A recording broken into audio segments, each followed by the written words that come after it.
गांव के किनारे मिट्टी और खपरेल से बने एक छोटे से घर में रामलाल अपनी इकलौती बेटी पूजा के साथ रहता था।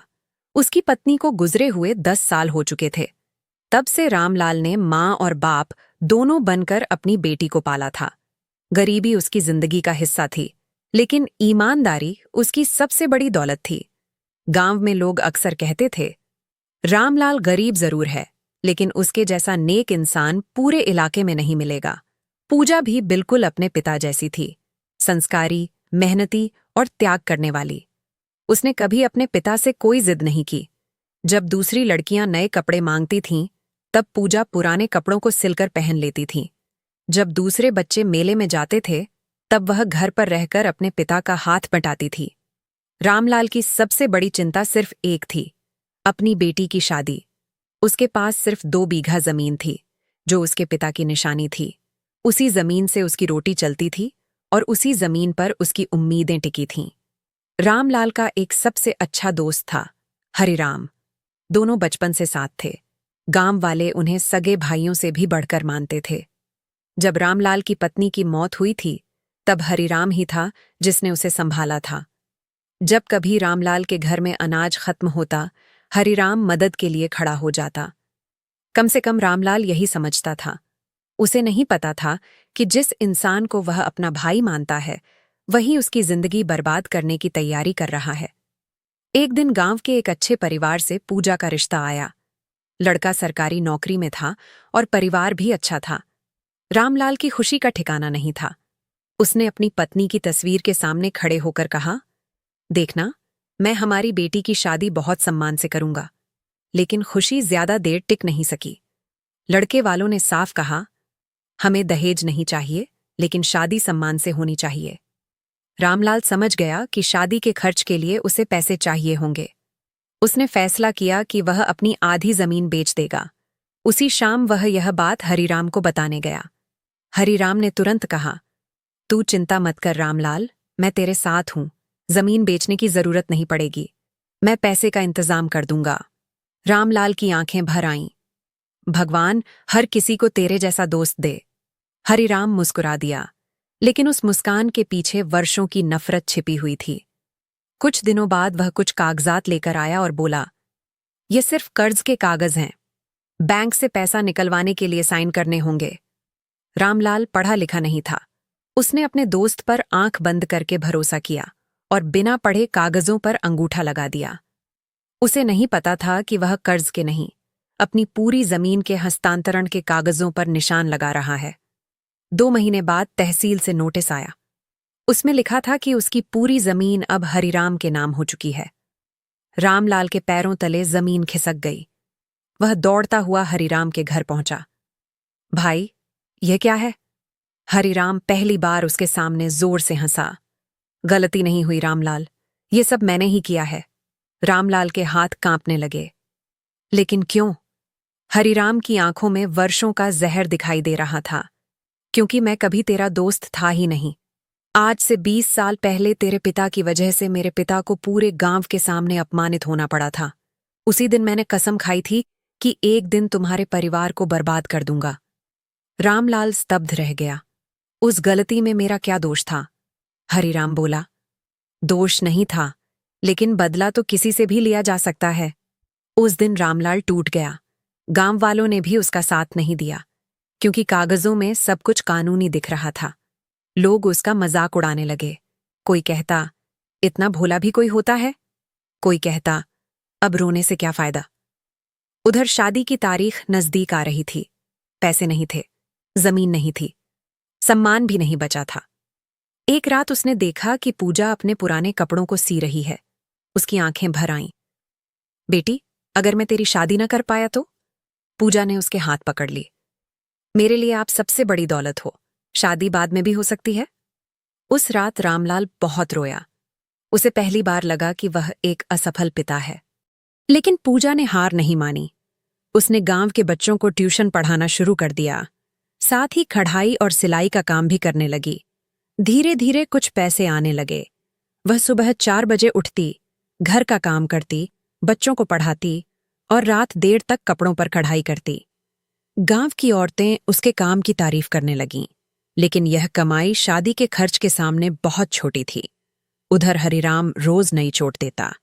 वह जानबूझकर रामलाल के सामने अपनी नई खरीदी हुई जमीन पर घूमता, लोगों को बुलाकर दावतें देता और कहता, मेहनत करो तो तरक्की मिलती है। रामलाल समझ जाता कि यह ताना उसी के लिए है। फिर एक दिन गांव में खबर फैल गई कि पूजा का रिश्ता टूट गया। लड़के वालों को किसी ने बता दिया था कि रामलाल अब जमीन और संपत्ति खो चुका है। पूजा की आंखें भर आईं, लेकिन उसने पिता के सामने आंसू नहीं बहाए। उसने सिर्फ इतना कहा, जो रिश्ता पैसे देखकर टूट जाए वह रिश्ता होना ही नहीं चाहिए। उसकी बात सुनकर रामलाल का सिर गर्व से ऊंचा हो गया, लेकिन दिल के अंदर दर्द का पहाड़ टूट पड़ा। समय बीतता गया। एक दिन गांव में एक अजनबी वकील आया। उसने सीधे रामलाल के घर का दरवाजा खटखटाया। क्या आप रामलाल हैं? जी, मैं शहर से आया हूं। मुझे आपके पिता के बारे में कुछ जरूरी बात बतानी है। रामलाल हैरान रह गया। वकील ने पुराने दस्तावेज निकाले। फिर जो सच सामने आया, उसने पूरी कहानी बदल दी। 20 साल पहले जिस घटना का बदला हरिराम ले रहा था, उसकी सच्चाई कुछ और थी। असल में हरिराम के पिता ने ही गांव की सामूहिक जमीन हड़पने की कोशिश की थी। रामलाल के पिता ने गांव को बचाने के लिए पंचायत में सच बोला था। इस वजह से हरिराम के पिता की बदनामी हुई थी। यानी हरिराम सालों से झूठ पर जी रहा था। लेकिन सबसे बड़ा सस्पेंस अभी बाकी था। वकील ने एक और दस्तावेज निकाला। उसमें लिखा था कि रामलाल के पिता ने वर्षों पहले गांव के बाहर 5 बीघा जमीन खरीदी थी। उस समय वह जमीन बंजर मानी जाती थी, इसलिए किसी ने उस पर ध्यान नहीं दिया। लेकिन अब उसी जगह से राष्ट्रीय राजमार्ग गुजरने वाला था। सरकार वहां हाईवे बना रही थी और मुआवजे के रूप में करोड़ों रुपये दिए जाने वाले थे। कानूनी वारिस सिर्फ रामलाल था। यह सुनकर रामलाल की आंखों में आंसू आ गए। उसे पहली बार लगा कि उसके पिता ने मरने से पहले भी उसके भविष्य के लिए कुछ छोड़ रखा था। कुछ ही हफ्तों में सरकार ने मुआवजा जारी कर दिया। रामलाल अचानक करोड़पति बन गया। गांव में यह खबर आग की तरह फैल गई। जो लोग कल तक उसका मजाक उड़ाते थे, वही लोग अब उसके घर आने लगे। हरिराम को जब यह खबर मिली तो उसके पैरों तले जमीन खिसक गई। वह भागता हुआ रामलाल के पास पहुंचा। मुझे माफ कर दे भाई। लेकिन रामलाल इस बार चुप रहा। कुछ देर बाद उसने कहा, जब मैं रो रहा था तब तू हंस रहा था। जब मेरी बेटी की शादी टूट रही थी तब तू खुश हो रहा था। आज तुझे अपनी गलती दिखाई दे रही है। हरिराम रो पड़ा। मुझसे गलती हो गई। रामलाल ने उसकी आंखों में देखकर कहा, गलती नहीं, तूने वर्षों तक नफरत को सींचा है। उसकी आवाज में गुस्सा नहीं था, लेकिन दर्द बहुत गहरा था। कुछ दिनों बाद मामला अदालत पहुंचा।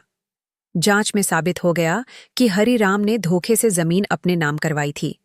अदालत ने जमीन वापस रामलाल को देने का आदेश दिया और हरिराम पर भारी जुर्माना भी लगाया। गांव के लोग हैरान थे। उन्हें पहली बार समझ आया कि सच देर से सामने आता है, लेकिन आता जरूर है। अब रामलाल के पास जमीन भी थी, पैसा भी था और सबसे बड़ी बात, उसका सम्मान वापस आ गया था। लेकिन उसने बदला लेने की जगह विनम्रता का रास्ता चुना। उसने गांव के स्कूल की मरम्मत करवाई, गरीब बच्चों के लिए छात्रवृत्ति शुरू की और गांव में एक छोटा स्वास्थ्य केंद्र बनवाया। लोग उसे अब सिर्फ गरीब किसान नहीं, बल्कि गांव का संरक्षक मानने लगे। कुछ समय बाद पूजा के लिए एक नया रिश्ता आया। लड़का एक शिक्षक था। उसने साफ कहा, मुझे आपकी बेटी चाहिए, आपकी जमीन नहीं। यह सुनकर रामलाल की आंखें भर आईं। उसे लगा कि आखिरकार भगवान ने उसकी वर्षों की परीक्षा का फल दे दिया है। शादी का दिन आया। पूरा गांव मौजूद था।